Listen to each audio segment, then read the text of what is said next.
Good afternoon, students. How are you? I hope you all are fine. Whether you read the lesson and just underline the one word, okay, do it. Okay. So we are seeing the economic lesson production, is it no?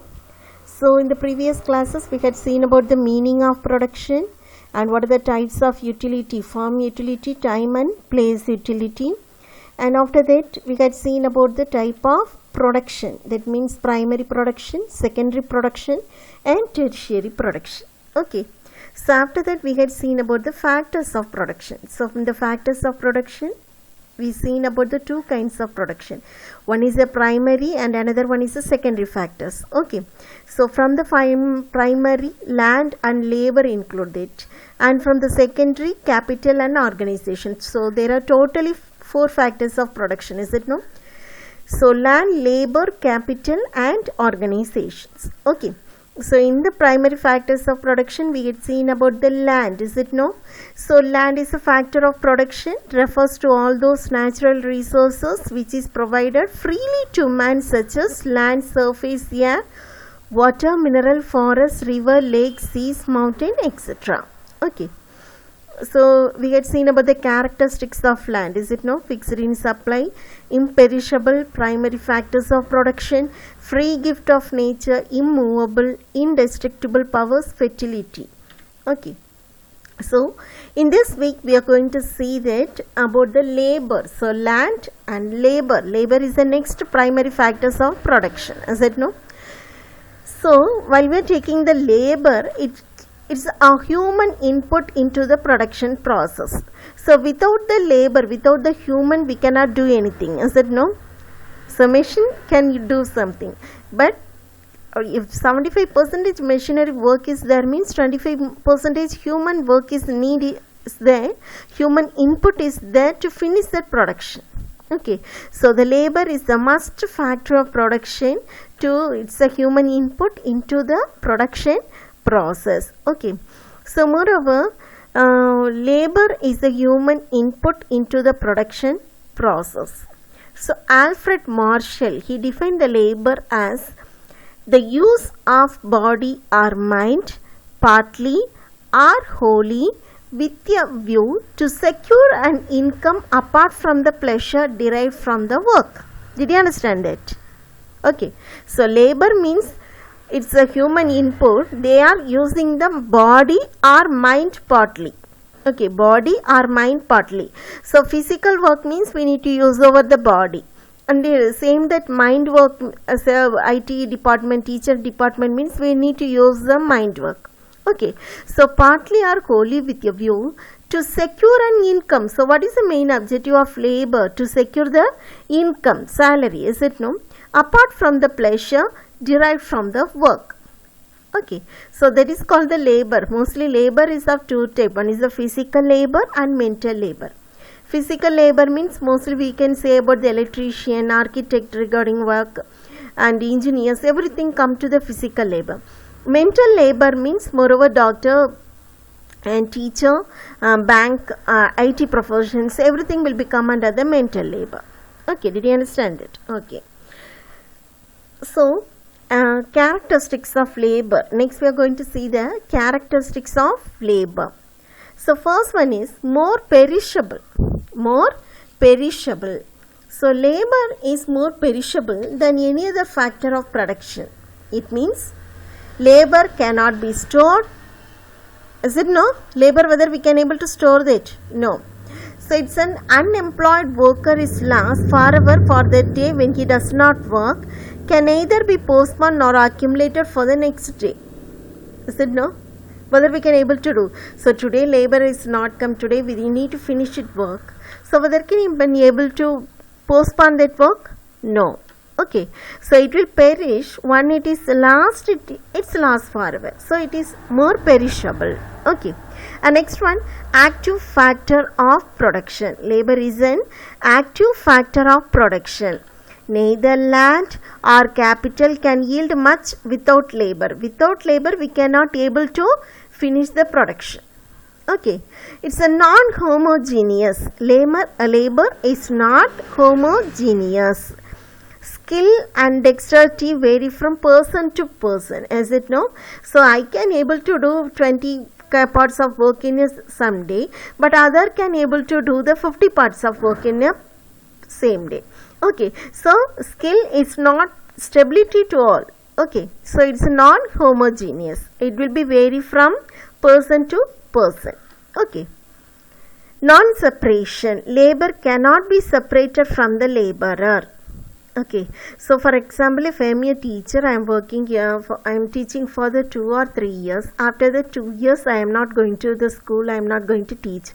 Whether I will be forget the teaching? Whether the teaching job will be separated from me?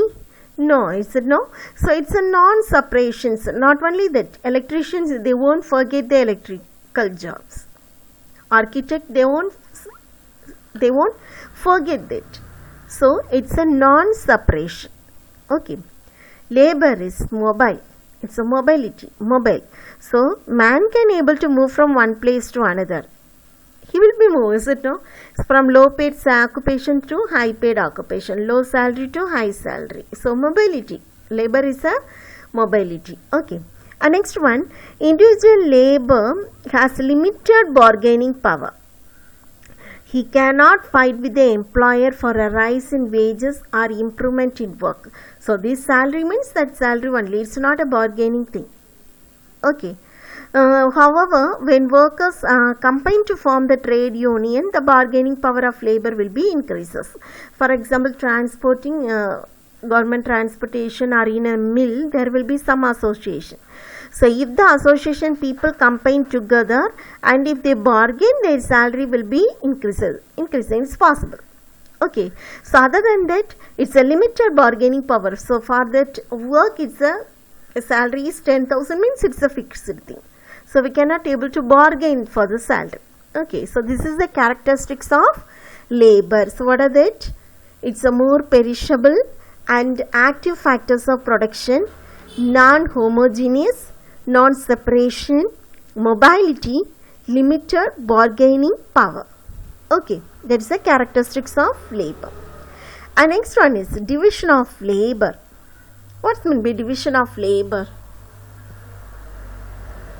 See, if you see the tailor, tailoring shop, moreover a big shop, you can see that. So we can take simply the car company. Okay, so just imagine if 10 laborers are working there and they are doing the same process. One man need to finish the whole parts of the car. In each day means whether he can able to finish it in a one day? No. Saying that just imagine that a 50 division of labor is there and 50 members, they are dividing that part of the production, process of production, and they are finishing the car in a one day. They can.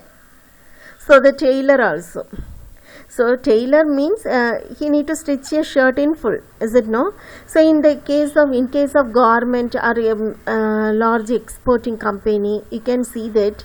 So 10 members they will make over the process of cutting of cloth. So 10 members they will stitching of hand. 10 will attach the body and 10 will do the work of collar and 10 will do the holes for the button. Okay, and after that a 10 member make over the stitching of buttons, etc.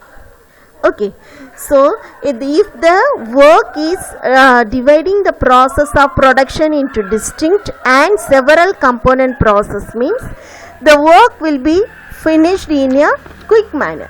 Okay, that is the division of labor.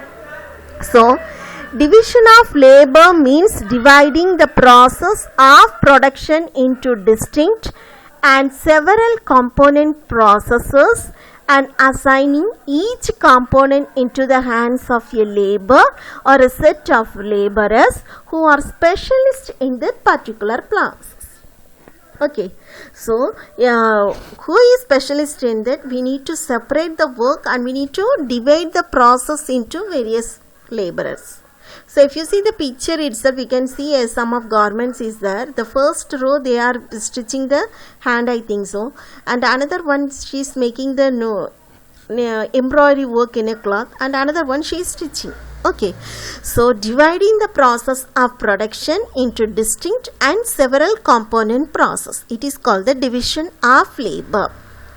Okay, so division of labor means dividing the process of production into distinct and several component process and assigning each component into the hands of a labor or a set of laborers who are specialists in that particular process. That is called the division of labor. Did you understand it?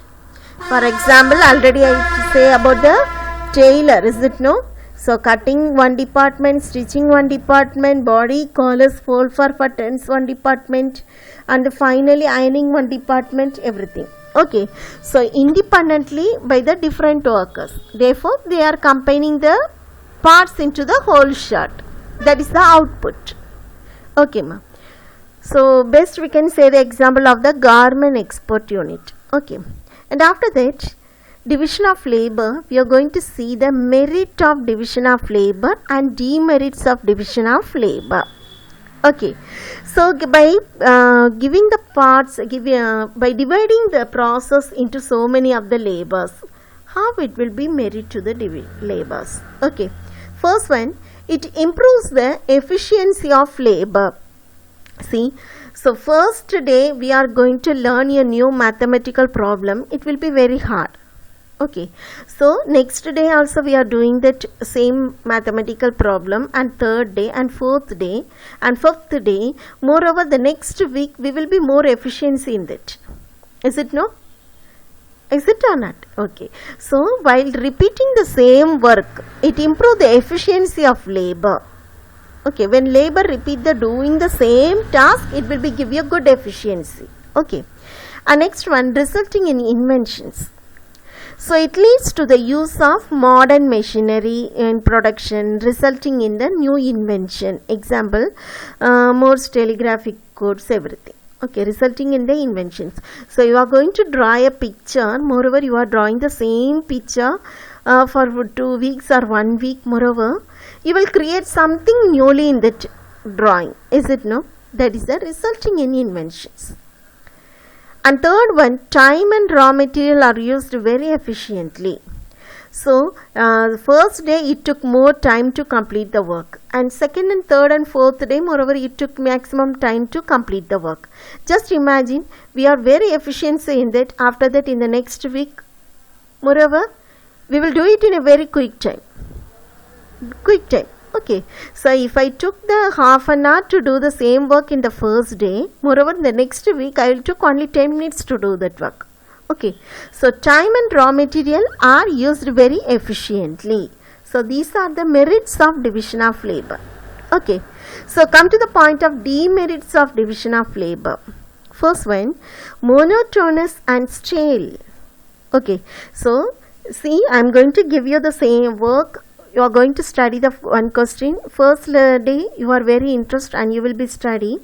Second day you will be very thorough of that question, and third day you will be very efficiency. So if I need to ask you to write suddenly, means you will be right. So the fourth day, fifth day, sixth day, seventh day, the same question you are repeating, you will be very bored, is it no? It will kill the humanity in you, is it or not? Okay, so repetition of the same task makes the laborer to feel that the work is very monotonous and stale, very boring. Okay, and second one, unemployment opportunity, unemployment possibility. So narrow specialization reduce the possibility of labor to find the alternative avenues of the employment.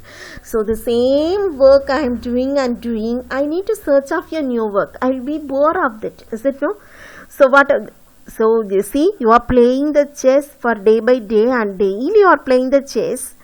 Moreover, 2 weeks or 1 month you can play the chess. After that you will be bored and you need to search of any other game, new game, or any other outdoor games, or any other indoor game. You need to search it, is it no? Okay, that is it. Okay, so they need to find the alternative avenues of employment. These result in the unemployment possibility. Can you able to understand this? Okay. And next one, losses the satisfaction of commodity. See, reduce the growth of handicraft and the worker lost the satisfaction. So same thing he is doing and doing, he cannot able to give the chances of his new invention. So what is it? He lost the satisfactions of having made a commodity in. So while he is making the product, he will be lose his satisfaction level. Okay, that is it. So merit of division of labor, demerit of division of labor, the same point only.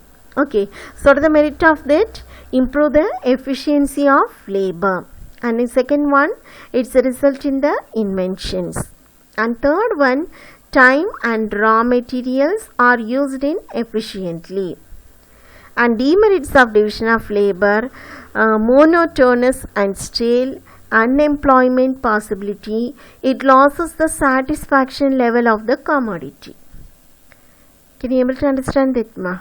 Okay, so we had seen about the land finished, labor finished, is it no? So after that we are going to see the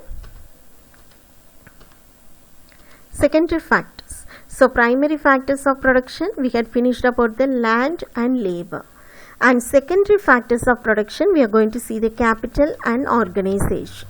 Okay, so capital. So whatever thing we are depositing for our business, it is called the capital simply. Okay, capital means it's a man-made physical goods used to produce other goods and services. So maybe it's a machinery, or maybe it's a human labor, or maybe it's a equipment, or maybe it's a cash, or any other deposit, bond or share or anything. Whatever thing we are going to deposit for the business, that is called the capital. Okay, so in the capital, for example, if a mill means we are going to deposit a machinery. Okay, it's a shop means we are going to deposit a capital as a grocery item. Okay, if it is a tailor means he is going to deposit a stitching machine. So what is it, whether it's a good or whether it's a physical product, otherwise whether it's a cash or anything. Okay, so capital means it's a man-made physical goods used to produce other goods and services. Okay, so in economics, simply we can say in economics capital means refer to that part of man-made wealth, which is used for the further production of the wealth.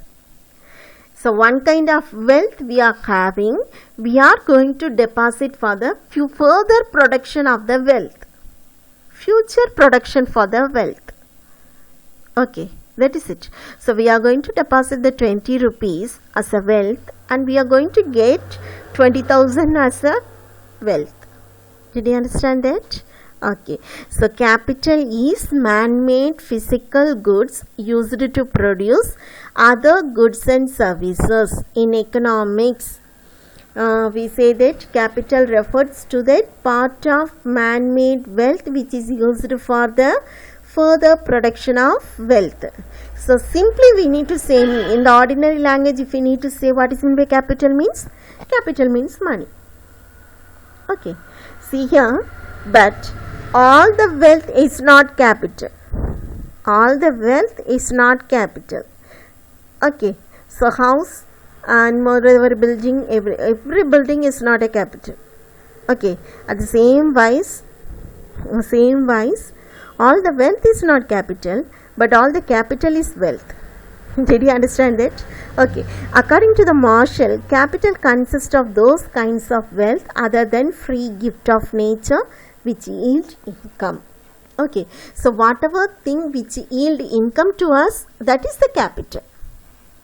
Okay, so we are building 3 houses. In the 3 houses, 1 house we are staying that, the remaining 2 houses we are give it for the rent.